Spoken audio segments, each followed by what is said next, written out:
السلام عليكم ورحمة الله وبركاته. ماذا لو في تاجر استورد نظارات؟ النظارات دي سحرية، لما بنركبها على عينينا بنشوف الدنيا حلوة، أو بنشوف الحلو اللي في حياتنا، اللي زعلنا وغضبنا وبكائنا على المفقود بيخلينا ما نشوفش الحلو اللي في الحياة. ماذا لو اتعرض النظارات دي في السوق وكل الناس ابتدت تشتريها؟ ماذا لو التاجر ده قرر ان كل الناس تلبس النظارة الحلوة دي؟ تفتكر شعورك هيكون ايه؟ وتفتكر شعورك هيكون ايه؟ تفتكر الحياة هتبقى عاملة ازاي؟ السؤال الأهم، هل في ناس عايشة بالنظارات دي من غير ما تشتريها من حد؟ أيوة، عباد الله الشاكرين هم الناس اللي عينيهم عودوها تشوف الحلو في كل لحظة، تشوف الحلو في كل موقف، تشوف الحلو في حياتهم عموما. هم مش بيخترعوا، هو ربنا اللي قال إن مع العسر يسر. هنكذب ربنا؟ ربنا قال إن مع العسر يسرا، يعني أي عسر جاي هو معاه يسر.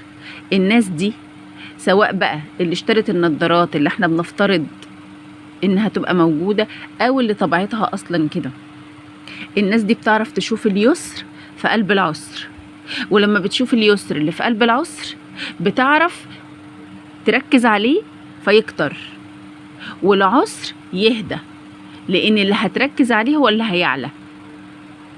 العسر واليسر توأم لازقين في بعض، لازم يجوا مع بعض. الحزن والفرح لازم يجوا مع بعض، الغضب والهدوء لازم يجوا مع بعض. أي مشاعر، أي صفة في الحياة لازم ليها قرين إيجابي. كوني أنا بركز على الشق التاني بيبتدي يقل. احنا بقى عايزين نركز على ايه؟ وده اللي هتعمله النضارة المسحورة، النضارة السحرية اللي بيعرضها التاجر في السوق. الناس اللي ما بتعرفش تشوف العسر اللي في وسط اليسر، اليسر اللي في العسر، النضارة دي هتخليك تشوفه. طب ما احنا نركبها لوحدنا، يلا نتدرب، يلا نعمل كده مع نفسنا، يلا نبتدي دايما نتخيل كده. ارفعي ايدك وارفع ايدك وقت اي موقف ولبس نفسك النضارة، وخليك عينك عاملة زي المرصاد، زي التلسكوب، الميكروسكوب، تطلع ذرات اليسر والخير والصح اللي في وسط الموقف. والله والله والله بوعد ربنا لا يكتر فورا، لان انا في اللحظة اللي بعمل فيها كده انا استلمت انا القيادة. اللحظة بقى اللي بعمل العكس بسلم الشيطان القيادة، وبالتالي بروح في حتة تانية خالص، وارجع بعدها اقول انا ايه اللي وصلني للنقطة دي. فارجع اقول ماذا لو في نظارات سحرية اتعرضت في السوق وكل واحد مننا اشتراها؟ تعرفوا الناس اللي بتعرف تركز على الوحش لو لبست النضارة مش هتفرق معاها، مش هتشتغل معاها، مش هتشتغل الا مع الناس اللي متعودة.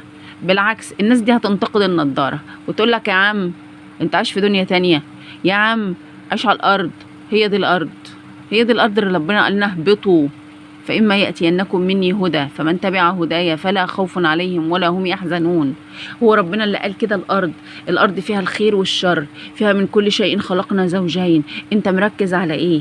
هي دي الأرض. يلي بتقول لي عيش على الأرض، هي دي الأرض. هو ده اللي ربنا جايبنا نعمله، لأن آدم عليه السلام في التجربة ركز على المفقود ففقد كل شيء، وساب. ربنا قال له ايه؟ حيث شئتما رغدا حيث شئتما، انت عندك كل ما تحتاجه، كل شيء تمتن عليه، كل شيء جميل، ولا تقرب هذه الشجرة. فهو قاعد يوسوس له ان خليك في اللي مفقود، لانك هتاخد وهتاخد وهتاخد من وراه. كسب ايه آدم غير ان هو تقال له اهبطوا منها جميعا فإما يأتينكم مني هدى؟ هتتعاد التجربة في كل لحظة، هتتعاد التجربة في كل يوم. في كل مراحل حياتك هتتعاد التجربة، تجربة الموجود والمفقود، الموجود والمفقود. نضارتك بتبص على انهي؟ نضارتك مركزة على انهي؟ يلا. فاحنا مش محتاجين تجار يعرضوا علينا النضارات، بس والله فكرة حلوة. تخيل كده، تخيلوا فعلا الفكرة دي. ماذا لو في تاجر نضارات استورد نضارات، النضارات دي ما بتشوفش الا الحاجات الجميلة، بتخلي الدنيا وردي. هتبقى حياتنا عاملة ازاي؟